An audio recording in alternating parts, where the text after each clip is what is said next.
मछली पकड़ते समय एक मछुआरे को काई से ढका एक पत्थर मिला। उसे बेकार समझकर उसने उसे फेंक दिया। सालों बाद वह पत्थर टूट गया और रंग बिरंगे काले धुएं का गुबार निकला। वह एक आत्मा में बदल गया जो 1000 सालों से कैद थी।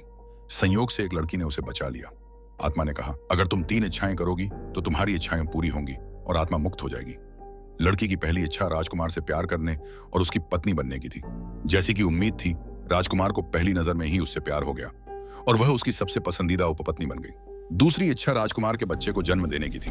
ये इच्छाएं पूरी हुईं, लेकिन इनसे ईर्ष्या और षड्यंत्र भी भड़क उठे। जल्द ही महल में एक षड्यंत्र शुरू हो गया, जिसके परिणाम स्वरूप राजकुमार की दुखद मृत्यु और लड़की की हत्या हो गई। उसे अपनी अंतिम इच्छा बताने का भी समय नहीं मिला।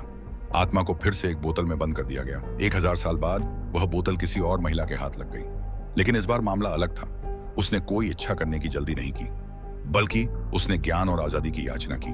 किताब एक कांच जैसे तरल में बदल गई। एक ही घूंट में उसने हजारों खंड सोख लिए। उस स्त्री को असीम ज्ञान प्राप्त हुआ और उसके और उस योगिनी के बीच प्रेम भी पनपा।